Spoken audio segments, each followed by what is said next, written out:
नमस्कार। Supreme news book YouTube channel पर आपका स्वागत है। आप सुन रहे हैं सुप्रीम न्यूज बुक की समाचार सेवा। प्रस्तुत है आज 22 दिसंबर 2025 सोमवार के प्रातःकाल समाचार। सबसे पहले मुख्य समाचार।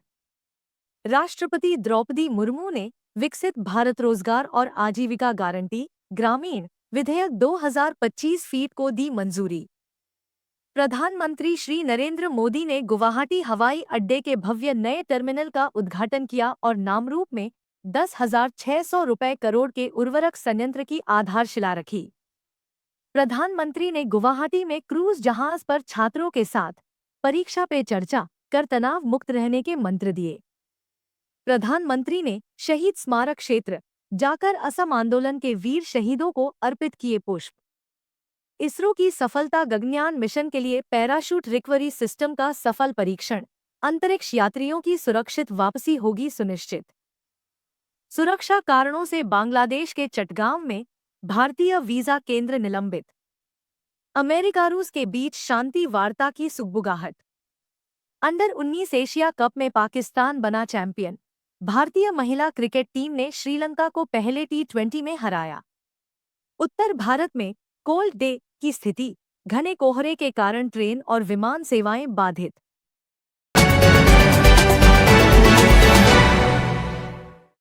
अब समाचार विस्तार से।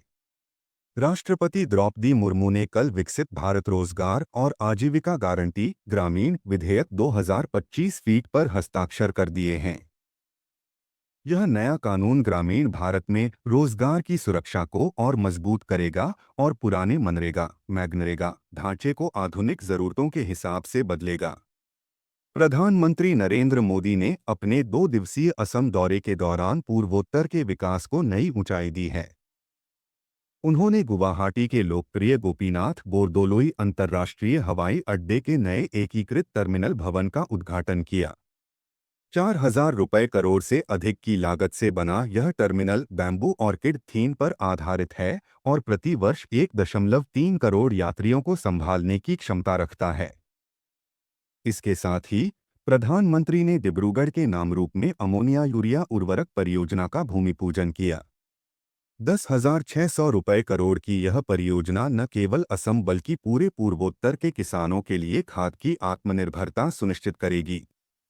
प्रधानमंत्री ने गुवाहाटी में ब्रह्मपुत्र नदी पर एक क्रूज जहाज MV चरेड्यू 2 पर सवार होकर मेधावी छात्रों के साथ परीक्षा पे चर्चा भी की, जो अपनी तरह का पहला अनूठा अनुभव रहा।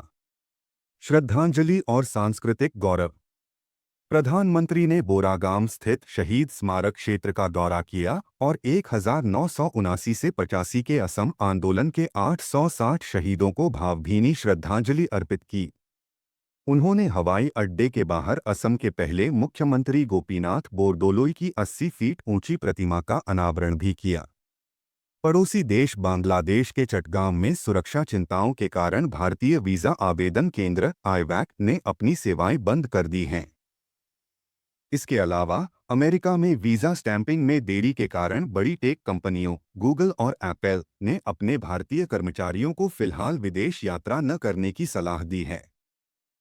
फ्लोरिडा में रूस यूक्रेन शांति वार्ता को लेकर भी सुगबुगाहट तेज हो गई है। भारतीय अंतरिक्ष अनुसंधान संगठन इसरो ने गगनयान मिशन के लिए एक महत्वपूर्ण मील का पत्थर हासिल किया है। एजेंसी ने एक जटिल पैराशूट प्रणाली का सफल परीक्षण किया, जो अंतरिक्ष यात्रियों को पृथ्वी पर वापस लौटते समय सुरक्षित लैंडिंग सुनिश्चित करेगी। विशाखापत्तनम में खेले गए पहले T20 मैच में भारतीय महिला टीम ने श्रीलंका को 8 विकेट से करारी शिकस्त दी। जेनिमा रोड्रिग्स ने शानदार नाबाद 69 रनों की पारी खेली, जबकि स्मृति मंधाना T20 में 4,000 रन बनाने वाली दूसरी भारतीय महिला खिलाड़ी बनी। अंडर 19 एशिया कप के फाइनल में पाकिस्तान ने भारत को 191 रनों से हराकर खिताब अपने नाम कर लिया। भारतीय टीम लक्ष्य का पीछा करते हुए लड़खड़ा गई। सात्विक साईराज रेंकी और चिराग शेट्टी की जोड़ी ने भी WF वर्ल्ड टूर्स फाइनल्स 2025 में कांस्य पदक जीतकर देश का मान बढ़ाया है। मौसम विभाग IMD ने उत्तर भारत के लिए रेड और ऑरेंज अलर्ट जारी किया है। उत्तर प्रदेश के आगरा, प्रयागराज और बरेली जैसे शहरों में दृश्यता विजिबिलिटी 50 मीटर से भी कम दर्ज की गई है। दिल्ली में घने कोहरे के कारण कई उड़ानें और ट्रेनें देरी से चल रही हैं। पहाड़ों पर हो रही बर्फबारी से मैदानी इलाकों में शीतलहर का प्रकोप और बढ़ने की संभावना है।